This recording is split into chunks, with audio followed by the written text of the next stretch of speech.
Bayram namazımızı eda ettikten sonra gelmiş olduğumuz yer büyüklerimizin daha önceki bizden önce yaşayanların ve bizim de sonra geleceğimiz tek yerin bu olduğunu bilerek çocuklarımızla beraber burayı ziyarete geldik.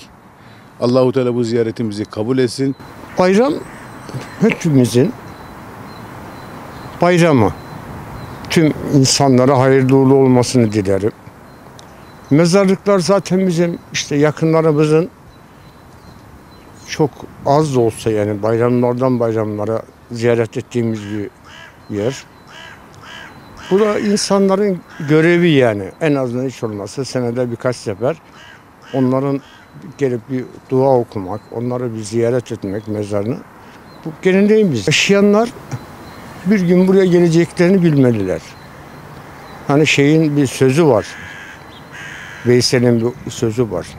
Dünyaya geldiğim anda yürüdüm aynı zamanda. İki kapılı bir hanla gidiyorum gündüz gece. İşte iki kapılı bir han. Bir yerden geldik, bir yerden gideceğiz. Başka alternatifi yok yani bunun. Ama Allah her şeyin hayırlısını versin. Ölüm bile hayırlı olsun.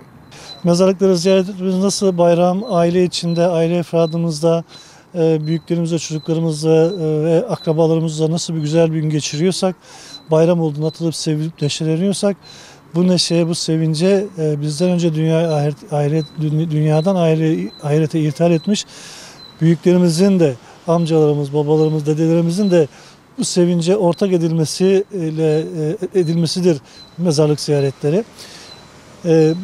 Bu sevince ortak edilmesinin yanında bir de mezarlık ziyaretlerinin de ayrıca bir önemi var. Çünkü insanoğlu hiçbir zaman ölümü kendisine yakıştıramıyor. Ölmeyecekmiş gibi davranıyoruz, ölmeyecekmiş gibi hareket ediyoruz.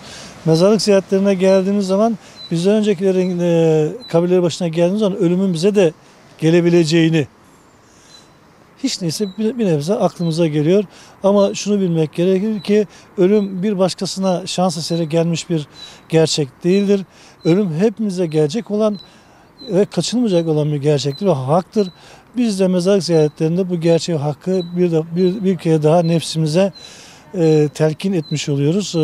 Bu vesileyle tekrar tüm bu mezarlıklarda bulunan Ümmet-i Muhammed'in de Allah'tan rahmet diliyoruz ve alem-i cümle İslam'a da hayırlı bayramlar diliyorum.